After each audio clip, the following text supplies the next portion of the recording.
flying car. Oh, look at this.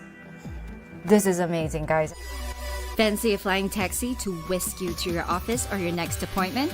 These prototypes carry the promise of a new era in mobility. My name is Cassandra Bo, and I'm ready for takeoff. I just time traveled into the future. Some experts say flying cars will reduce traffic jams in urban areas, lower pollution, and save travel time.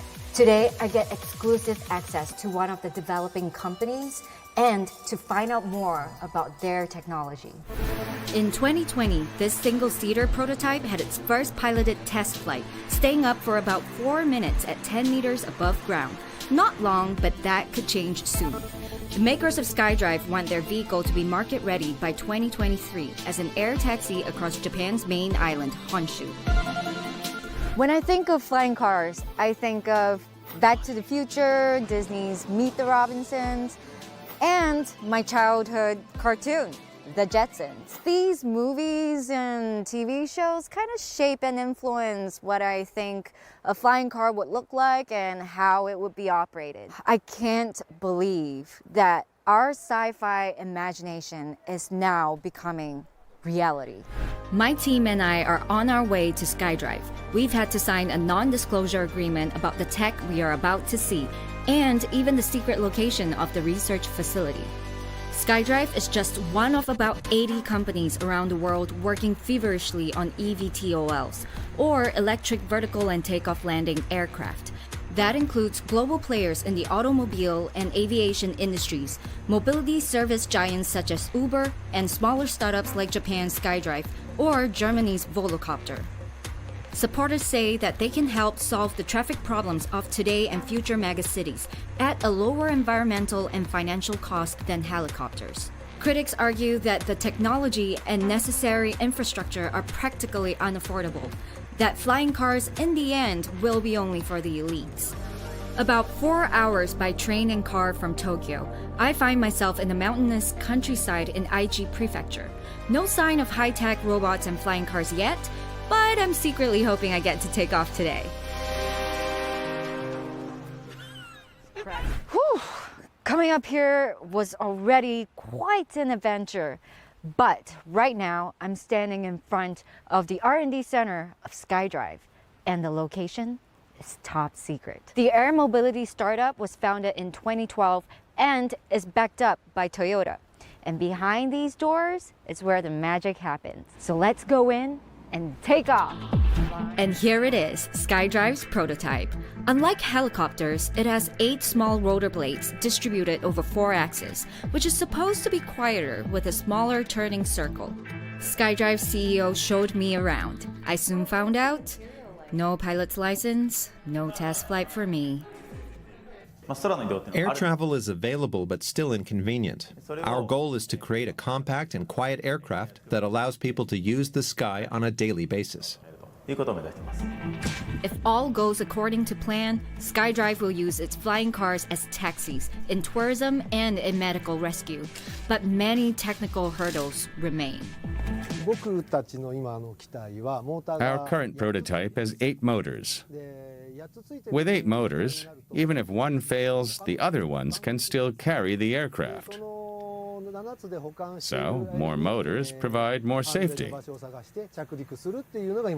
However, if you increase the number of motors, you also have to build it much bigger. The goal is to figure out the right number of motors needed to ensure safety, but at the same time, keep the aircraft as compact as possible.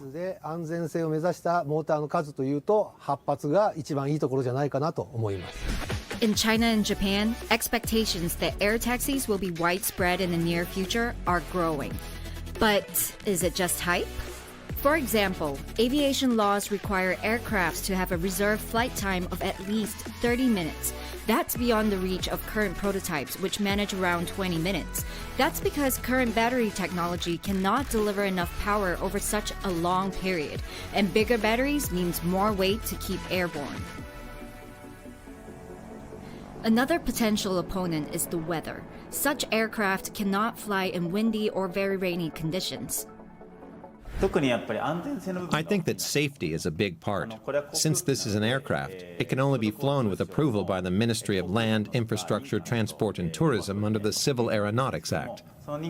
In order to obtain this approval, we need to achieve the same level of safety as passenger planes made by companies such as Airbus or Boeing. Then there's the question of how to integrate eVTOL aircrafts into conventional air traffic. One approach is clear, defined paths from A to B with designated landing pads, for example, on skyscrapers.